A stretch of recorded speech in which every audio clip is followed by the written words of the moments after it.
Welcome everyone to another Eckerson Group webinar.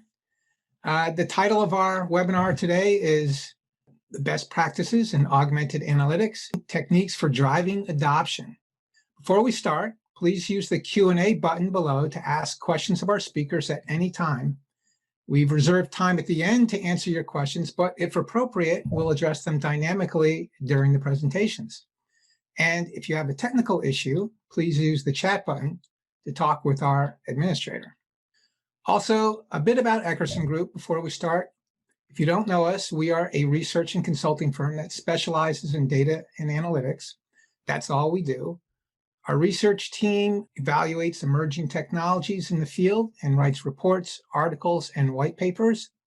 Our consultants help Fortune 2000 companies develop data strategies, modernize their data architectures, data governance programs, master data management systems, and self-service and advanced analytics programs. And our analysts advise vendors on go-to-market strategies. Here's a list of some of our recent consulting clients, both North America and Europe. And now let me introduce you to our speakers. First, my name is Wayne Eckerson, president of Eckerson Group, and a longtime writer, speaker, and consultant in the data and analytics field. After I introduce our speakers, I'll provide a little context on augmented analytics based on multiple research reports that I've written on this topic. Once I finish my remarks, Orla Cullen of SAP will then show us what augmented analytics looks like in practice using SAP Analytics Cloud. Orla is the solution manager for Augmented BI at SAP, with more than 10 years of experience developing and implementing analytics and BI solutions, more recently with a focus on machine learning and AI. And we save the best for last. Our final speaker is Irina Likova. She is a BI and analytics solutions architect at Roche, a Swiss-based pharmaceutical and diagnostics company. She is very passionate about new technologies that drive business innovation and digitization. For this segment, Irina and I will dialogue about her experiences implementing a predictive analytics solution from SAP. So, to talk about augmented intelligence, it helps to briefly look at the evolution of intelligence as we know it today in the modern world. At the bottom of this diagram, you have human intelligence, where we use our brains to collect all kinds of personal experiences, which we can think of as raw data. We then synthesize those experiences by dividing patterns and connections among them to drive and make business decisions. We call this human-based synthesis intuition, and it can be quite accurate in narrow domains, but wildly inaccurate in a majority of instances. Now, if you're watching this webinar, you've probably heard of business intelligence. This is where we use machines to collect the raw data from operational systems, and then we use BI tools to synthesize and summarize that data, visualizing trends of key metrics. We as humans then view those reports and dashboards and use our judgment to make business decisions. Now, the next run in the evolutionary ladder is augmented intelligence.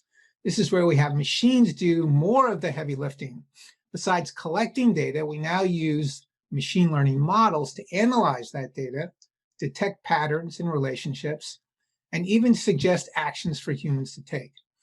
Here, the human operator can accept, reject, or tweak the machine-generated recommendations when making a decision. The culmination of this evolution is autonomous intelligence, where we allow the machines to do all the heavy lifting and make the decisions. Intelligent bots and autonomous vehicles are examples of autonomous intelligence. While many colleagues are looking forward to the age of autonomous cars, I personally am not. I live in Boston, and no matter how smart I think your car is, it's not going to navigate narrow, winding, one-way streets in our fair city, especially in a snowstorm, while avoiding other half-crazed Boston drivers. Autonomous intelligence, to me, is more of a niche segment for well-known, repeatable, and non-volatile processes. Think of high-volume operational processes like airport trams and call routing. The bigger market, I think, is for augmented intelligence, where we get the best of both human and machine-generated intelligence. There are always exceptions to the rule that the data and the machine can't anticipate. For instance, I know that Kelley Blue Book that I wrote about in a past book uses augmented intelligence to create automobile valuations that it publishes. The machines generate 95% of the valuations that are published, but the human analyst still can override those valuations based on their experience and tactical knowledge of business conditions on the ground at the moment.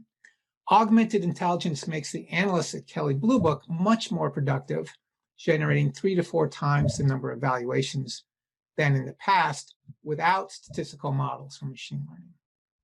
So let's bring this discussion of intelligence down to earth a bit more. There have been 3 generations of business intelligence, which is a market I've followed since the early 1990s. The first generation was largely IT-driven, comprised of purpose-built tools, one tool for every type of analytics you wanted to do, and then quickly consolidate those tools into BI suites so you could buy all the tools at once. That was in the 1990s. In the 2000s, we ushered in the era of self-service BI, where we introduced visual discovery tools and all-in-one analytic platforms that really empowered business users, not IT folks, to actually build reports and dashboards and analytics views for themselves. And then the final phase, which we're entering now, is augmented BI, or augmented intelligence, as we've discussed, where we're using the power of AI and machine learning embedded into our business intelligence tools to do a lot of that heavy lifting we talked about before and suggest actions that we might take, decisions we might make. So I wrote a report in 2018 called AI is the New BI, How Algorithms Are Changing Business Intelligence and Analytics.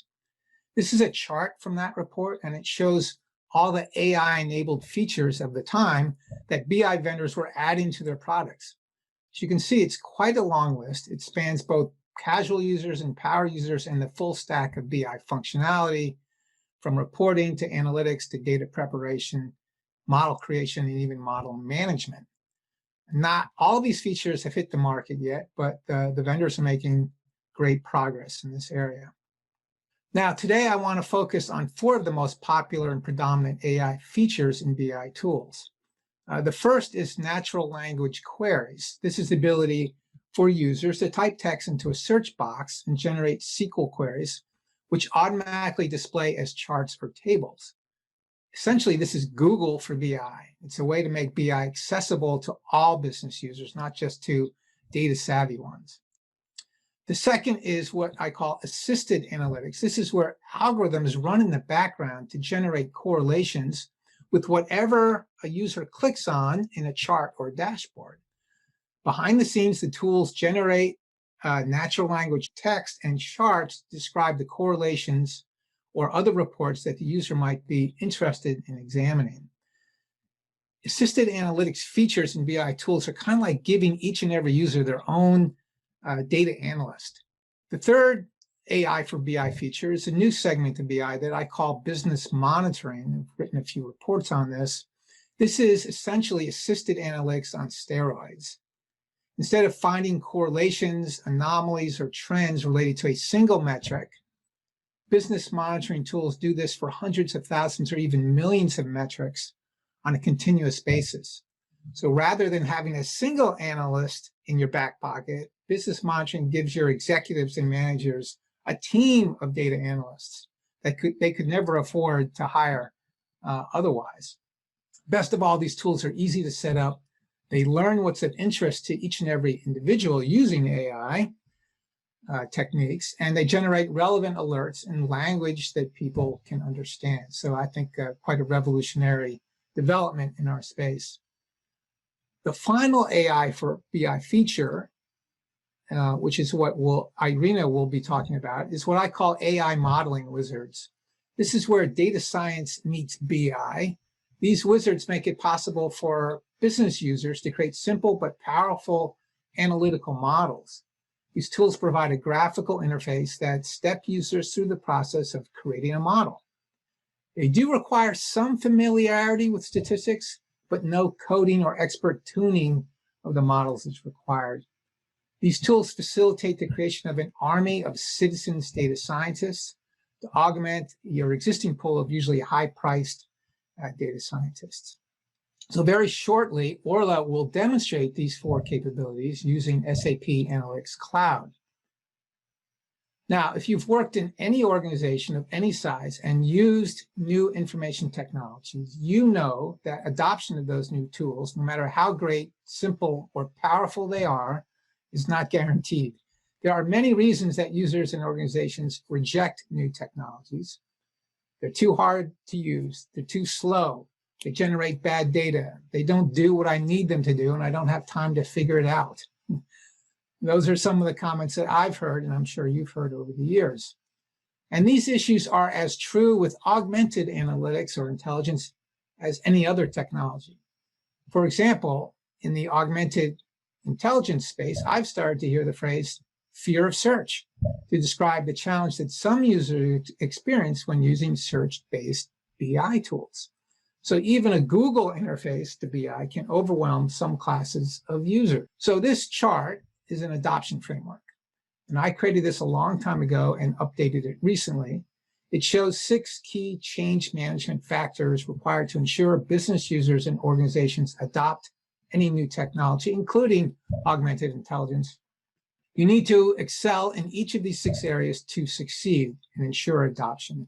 Missing one of them really jeopardizes the whole process.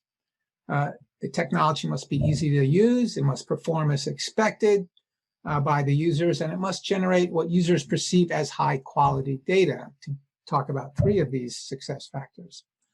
On the softer side of the equation, organizations must put in place sufficient training programs and support networks, and they need to create a communications plan to generate a culture of change by appealing to people's heads, their hearts, and to the herd. That's a familiar change management tactic or principle that I often talk about, which we don't have time to go into today, but I'd love to talk if you're interested. Now, without sophisticated change management plans and strategies, any new technology will struggle to gain traction with a majority of your users.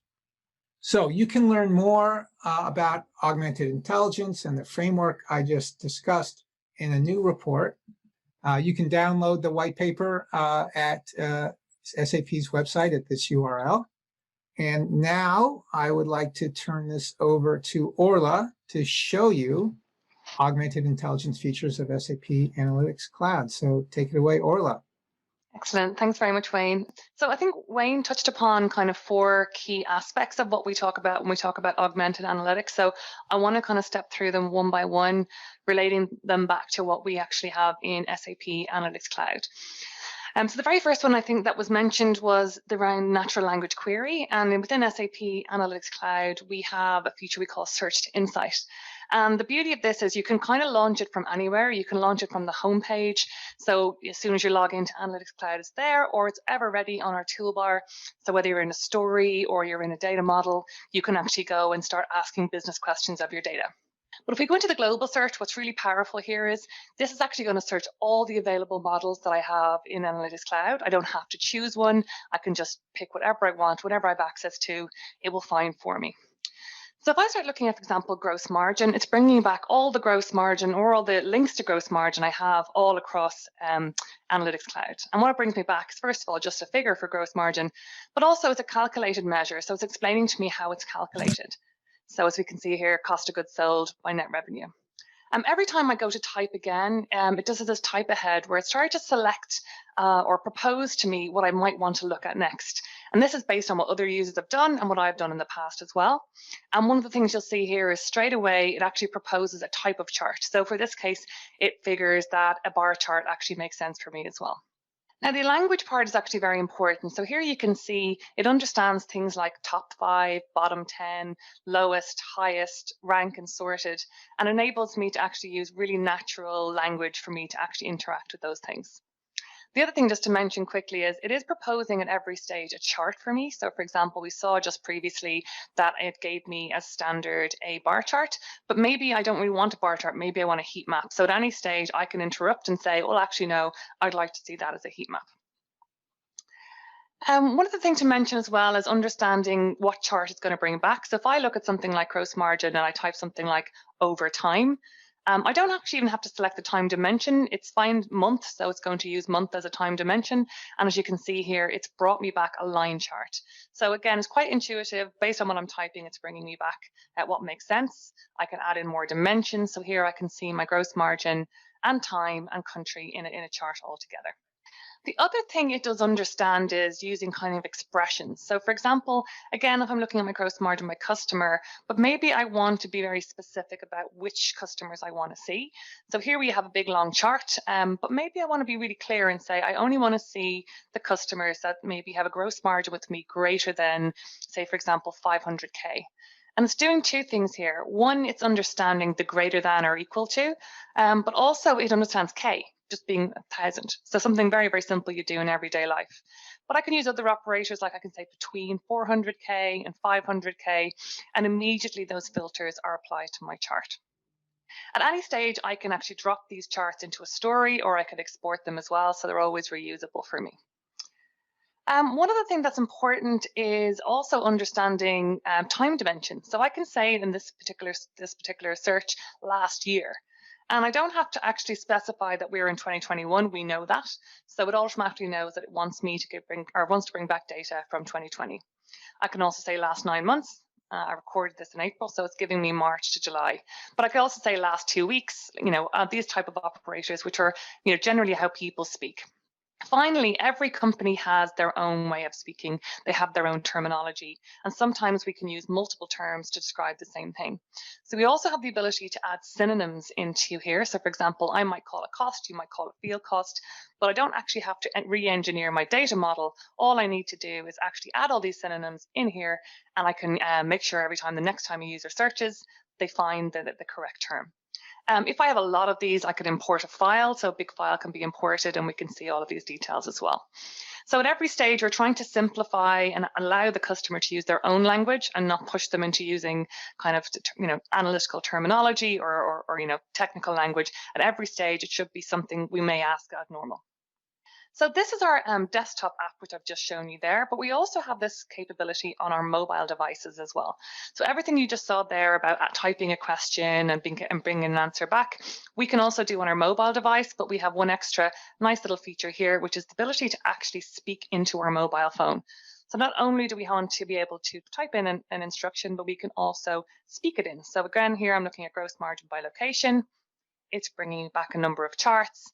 I can start to figure which one makes the most sense for me to use. And again, I can save all of these to my mobile device as well. As this is a mobile device, at any time, I can actually share these items as you would with any other mobile content. I can annotate it. And one other thing to mention is if I start to type, again, it's looking across all my available models. So gross margin may exist in a number of different places, and I can simply choose the one that makes sense to me. Again, sometimes we might be speaking maybe in a crowded room, or we might be speaking, maybe we have a strong accent, and it may not exactly understand what we've just said. We have down here the keyboard icon that enables us to maybe just tweak what we've just said so we get the desired information back as well. So again, super easy to use, everything you'd expect to use at a mobile phone. And the other important thing to mention here is we may be at a Wi-Fi, or we may be on a plane. With our mobile device, it will remember the last 10 searches that we had, so it'll be available for us there on our device. Hi, Orla. Very impressive.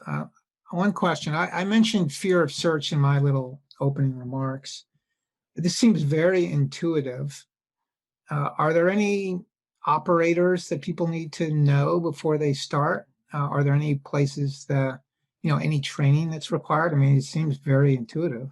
No, I mean, we expect people to be able to do it on the go. I mean, I didn't show everything today, but there's also even recommendations about what you've looked at before. There's recommendations about what other people looked at that are searching the same things as you. So you're never starting from scratch, really. And also at any point, which I didn't show earlier, if you pick a model, it'll show you all of the dimensions that are there. So you're not just guessing. So for example, if you picked your gross margin, you picked a model, it will show you all the different dimensions that you could slice and dice by as well. Oh, terrific. Okay, it's very advanced. Great. So yeah, the voiced insight was just a recent one we had in Q1. It was someone we're quite excited about because, people speak into mobile devices. We should really, that's intuitive in itself. Okay, so jumping a bit forward, we're going to have a quick look now at assisted analytics. So this is kind of looking at how we generate insights on our data, both stuff that's been embedded by a story designer, but also stuff we can do ourselves as well. And again, we're going to see what we call here natural language generation. So not just bringing you back numbers, bringing you back text you can understand. So the first thing we can see here is our designer has actually embedded a dynamic text token into the dashboard, where basically it's showing an insight into the chart we can see here. First thing you notice, it is in natural language. So we can see here it's saying racing has the highest product revenue, gives you a percentage.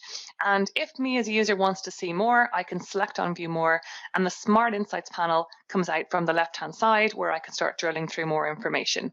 So this is one where the story designer themselves has actually decided to kind of highlight this to me so I can actually go into it in more detail. However, as a user, I might want to do my own exploration. So if I go into another dashboard where I don't have any tokens embedded, what I can do here is I can pick pretty much any data point within the story. And when I click on it, I have the option to create a smart insight. So again, we're going to do it on the data point. I'll talk about variance in just a second. And we jump straight into our insight panel. And the very first thing we see is how that data point has changed over time. Again, we see the natural language. And as our data set is actually organized by month, it defaults month as the time element that we're going to use. But that might not be correct for us. We might want to see it as date or as quarter or as year, and we can change that as is appropriate for ourselves. But we can see it over a period of time, how it's rising or falling. The next thing it does is it looks at all the data surrounding that data point and tries to identify the insights that we may find interesting. So for example, we see here that the currency seems to be a very high influencer. As you can see, it's nearly 91% of the overall sales. So we might want to look a bit deeper on that. So I can kind of go down the rabbit hole here. I can continue to click data point after data point and go deeper and deeper as much as I see fit. With that in mind, we also have the back button. So if you want to go back at any stage, you can do that because you might get lost in your insights. But all of that is available there. And one thing I just didn't mention is at any point, if you find an interesting chart, you can actually drop that into your story as well. Another thing we added quite recently was not just looking at a data point, but maybe looking at planning models where we might have multiple versions. For example, we could have, a plan version, actual, budget, what have you, and we might want to see the difference between those. So in this case, we can see here our sales does have multiple versions. It has actual and it has budget. So maybe we want to see what is impacting the difference between our actual and our budget. So it brings back some of the additional criteria within the sales that may be impacting where we are deviating between our forecast and our budget. So here we can see here claims or expense claims that are returned as false seem to be the ones that are causing the most variance between what we forecasted and what actually happened. So that's quite interesting for us to see. And again, if we wanted to drop this back onto our canvas, we could do that as well. Okay, so that is our insights. Okay, so the next one we're going on to, this is where we're going to go a little bit deeper. So we're really going to start allowing the user to interact with the predictive model. So they're not going to need any specific training or anything, but they actually are going to be supplying parameters to a predictive model. And in this case is what we call our smart discovery. So this is where a user maybe has more access than just viewing a dashboard or delving through different insights, but they can actually go into Smart Discovery and ask a very specific business question of their data. So the first thing they want to do is, what is their target? What is the piece of or what is the dimension or measure they're most interested in? So in this case, we're going to look at our gross margin again, but not just that. We might want to see gross margin in context of another entity, maybe our customer, maybe by country. We can apply filters, we can do advanced settings. And then what's important here is we can actually do a preview. And the reason the preview is important is because I'm about to send this information into the back end where it's going to do automatically do a lot of data preparation. It is going to give this information to a predictive model. It could either be a classification or a regression.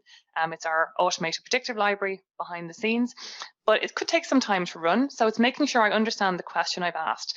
So here we have down here, we can see the information about whether or not we are comfortable with the question we've asked. And if we are, we can simply kick it off. So as I said, behind the scenes, we could have quite a big data set, and this will go and create a predictive model for me. So for demo purposes, I've sped it up. And what it brings me back is basically four pages, a combination of statistical analysis and machine learning.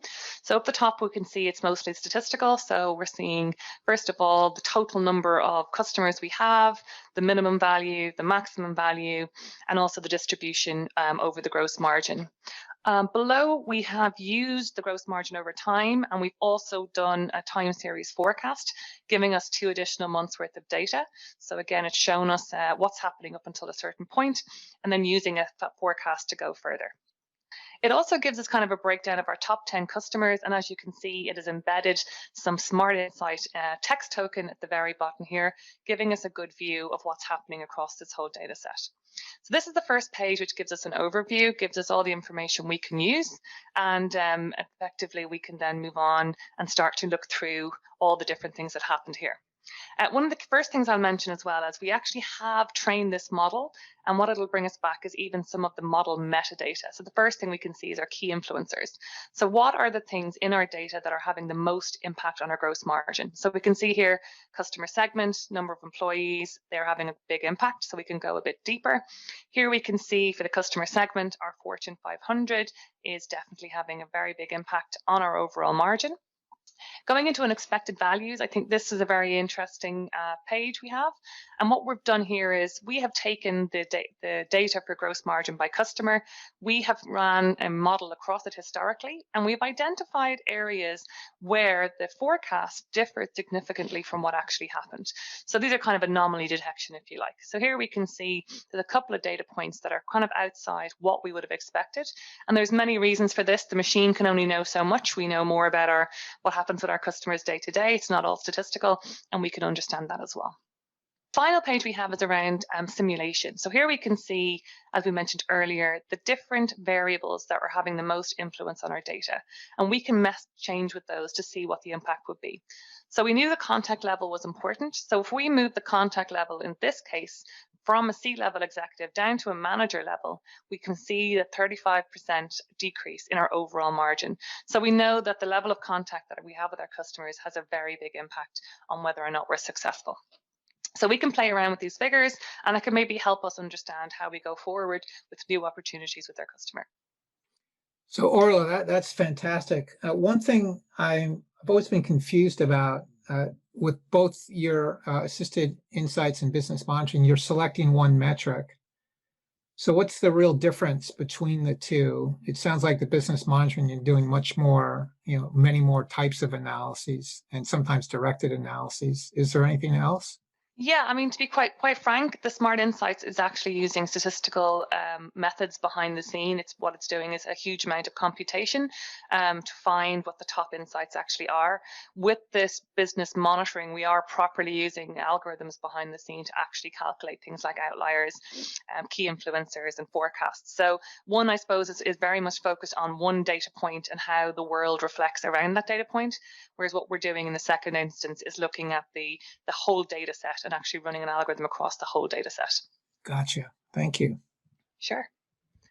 Okay, and then last but no means least, and it's a nice segue into what Irina is going to go through, is our predictive planning. So we've had Smart Predict for some time. That's our wizard approach to allowing users to create their own models. But we've now integrated that into the world of our planning. So here we have a typical planning table. So we can see our actual, our budget, previous forecasts that we've done, and we can see them populated over here. We have a selected version, which is our Smart Prediction.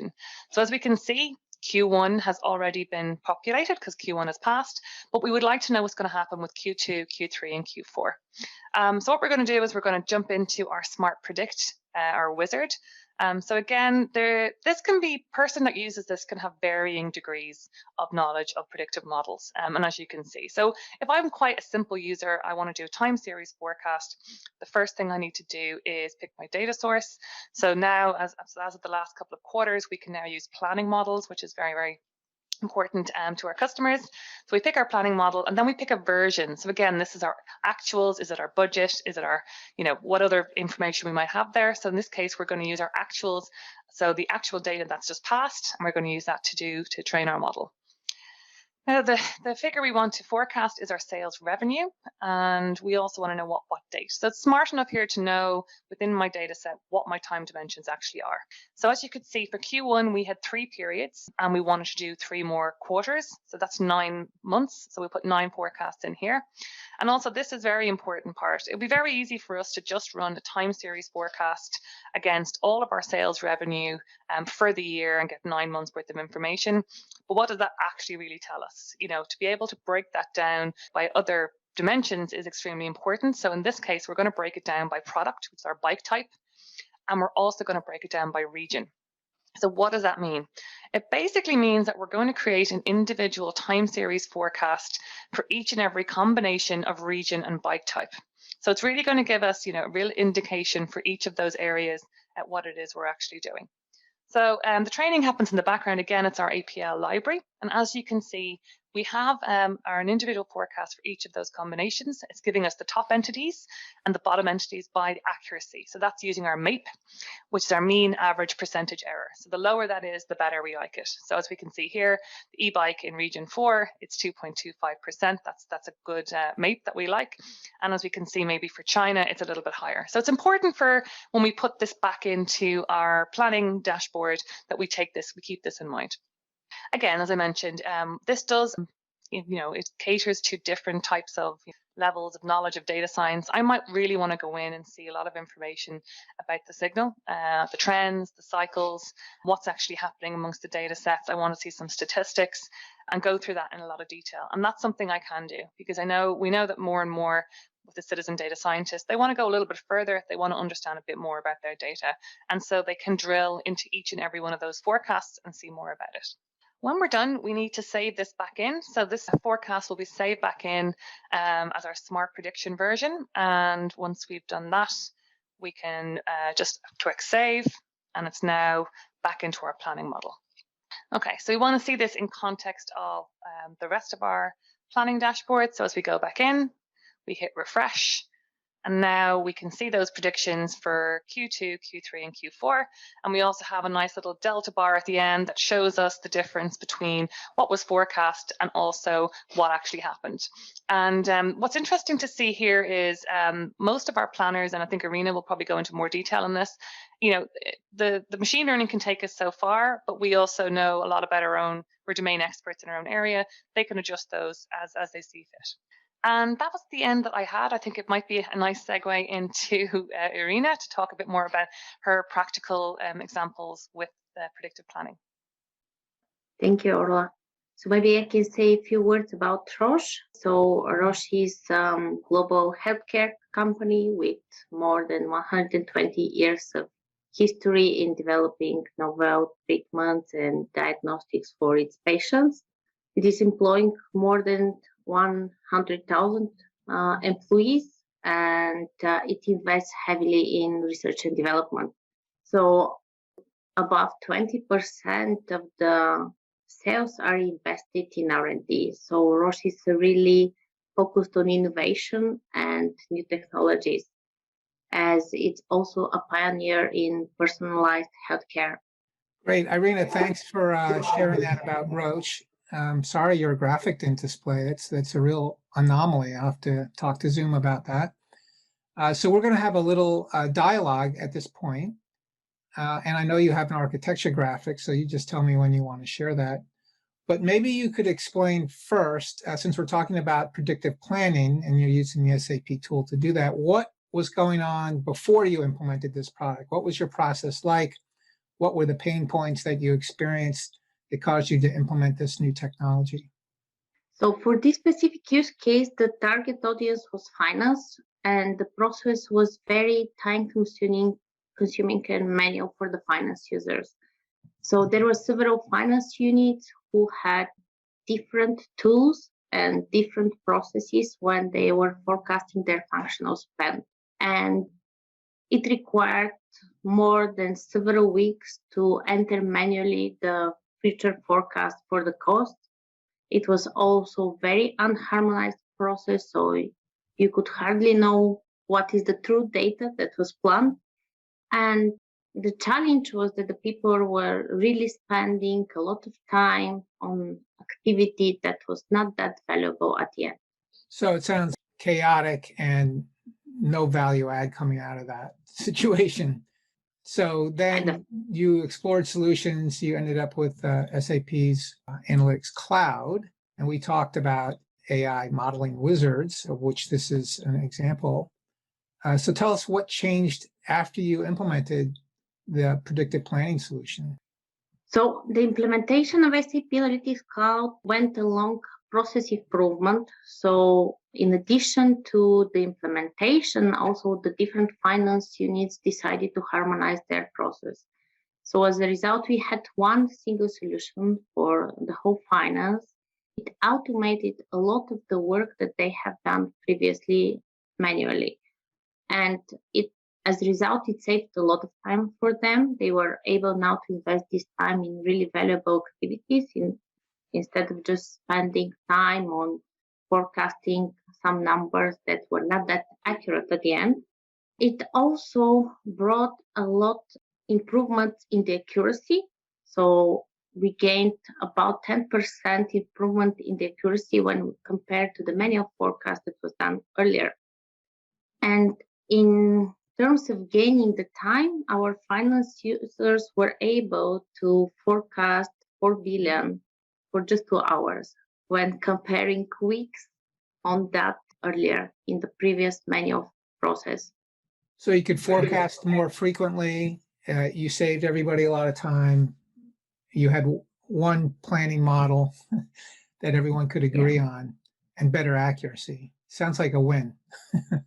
Yeah, it was actually a quick win for us. Yeah. And how long did it take from start to finish to get that up and running? So it was an iterative process. We had several proof of concepts before coming to the productive solution. And the whole process took about half a year, including the proof of concepts and going live with the initial solution for finance. So 6 months. And did you roll it out everywhere at once, or did you roll it out bit by bit? We rolled it out bit by bit. Actually, we are still implementing some improvements on the overall process. So we started with one high-level design, and later on we improved with delivering additional pieces and planning input templates for the users. So it's really delivered in an agile manner. So we had initial productive MVP, and now it's being improved. Did you run into any challenges when implementing the tool, either technical or cultural? We did have challenges. One of the main challenges is what you mentioned, is with the adoption of the end users. So it's not that easy to change the mindset of the people. And as it is finance and they're really loving Excel, it was a challenge for them to accept the new user interface. But what we did to mitigate that was a lot of explanation and training for the end users on how this can benefit, for what could be the benefit for them in having the new approach. And we also, in one of the proof of concepts that we did a comparison between the prediction and what they have done manually earlier. So basically, we were forecasting data for historical periods, and we were comparing what the users manually entered against the actuals and also against the prediction. And we did this comparison not only with the SAP Analytics Cloud, but as well with some open source models in Python like Sarima and Prophet. And all the predictions were much more accurate than the manual forecast. This was a proof for the end users that it's not worth to spend that much time in this manual activity if you can automate it. And in addition, you have better results. Another challenge that we faced from the technical side is because of the new technology that we were not leveraging earlier with SAP Analytics Cloud. There was a learning curve for the developers as well. So we spent some time on understanding how it should work the best. An example for this is data preparation phase that was needed for optimized predictive planning. And we spent some time on wondering how we can have that implemented into one single solution. And here we got really good support from SAP Product Management. So we were advised to use something which is called data actions. So we were able really to have one integrated solution within SAP Analytics Cloud that was delivering both the preparation phase for the data and the prediction and the planning. Excellent. So just to be clear, I mean, you did bring developers in to help implement new capabilities for the application and the tool set, but end users, business users are the ones who are using this to create the models, right? So you don't need specialists to come in and do these forecasts, right? Programmers and things.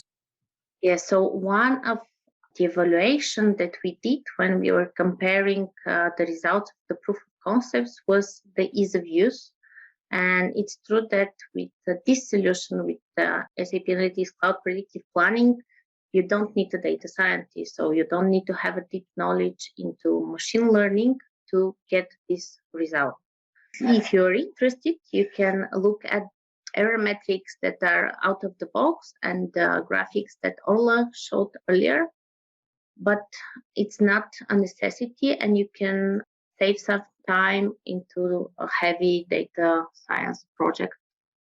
So maybe for our viewers, you can discuss the architecture of the solution, and let me forward here.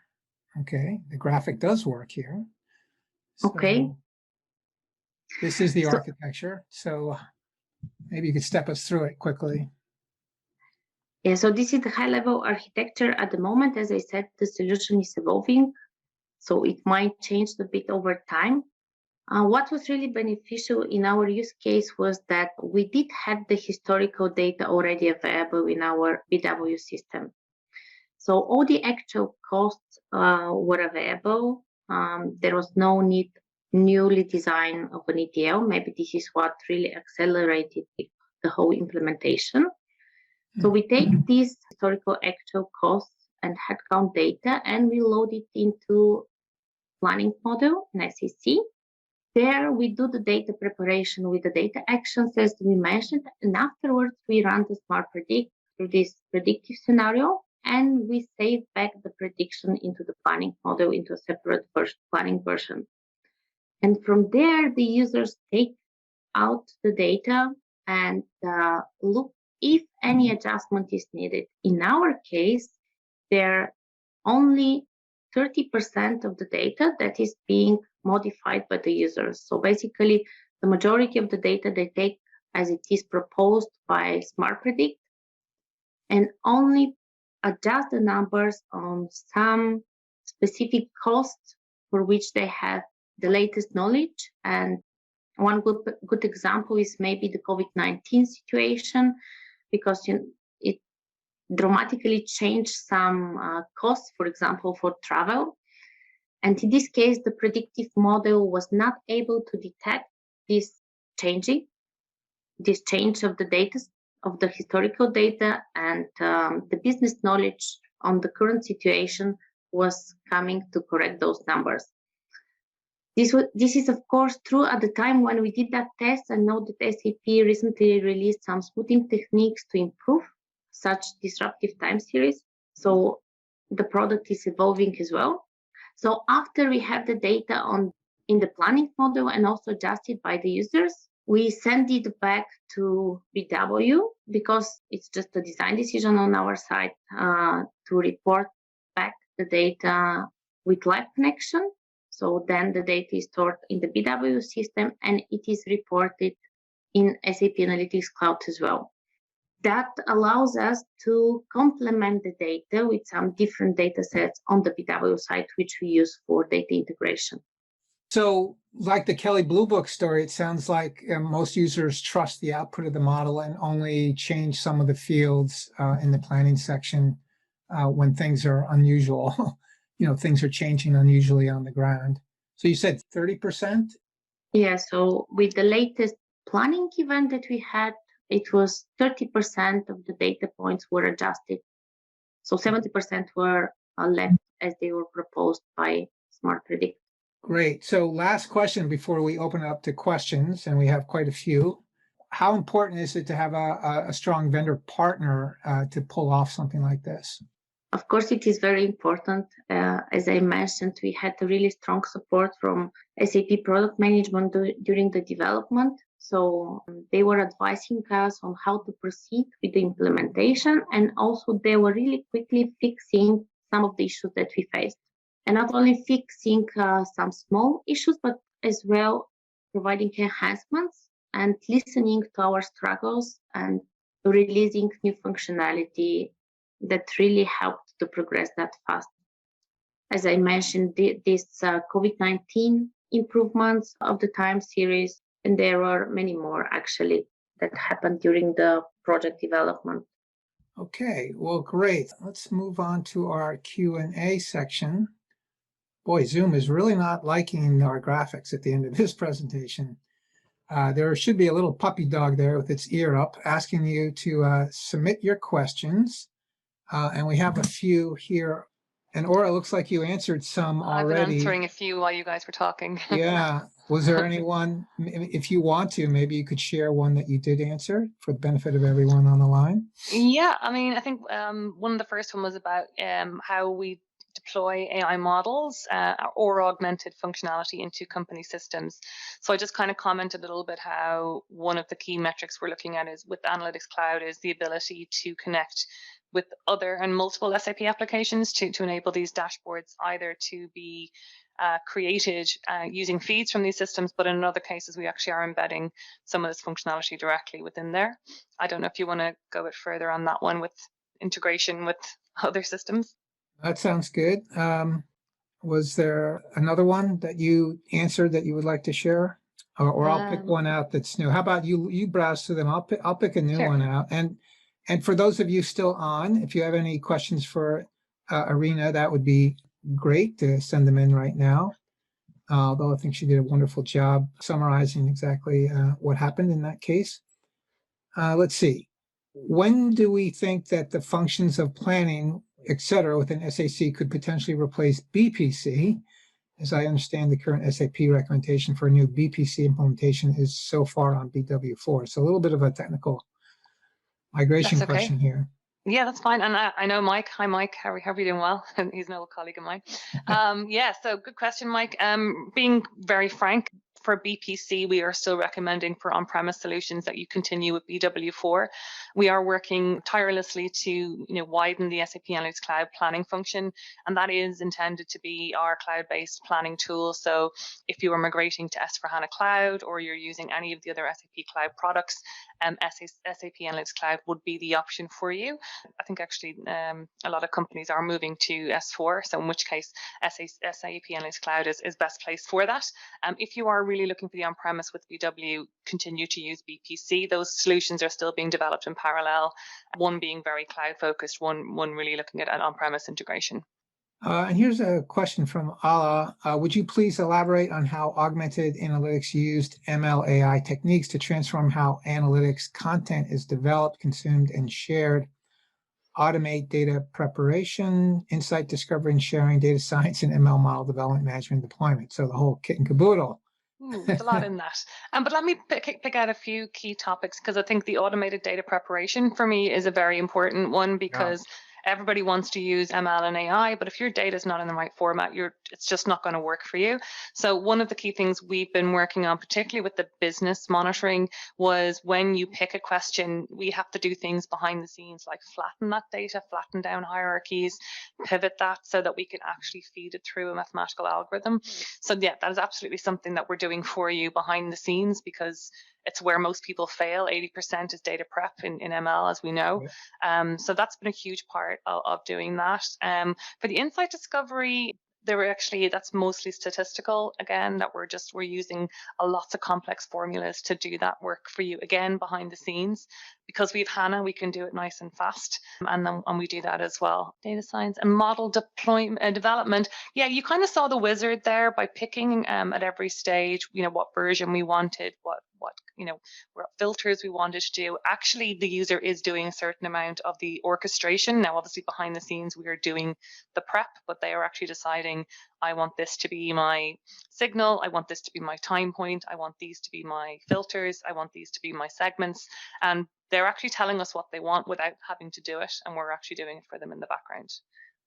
All right, last question, I think. You already answered this, but Rishi commented, love the mobile product. How long does it take to build a model? Say if we want to build a model for a CFO's office, how long is the implementation time?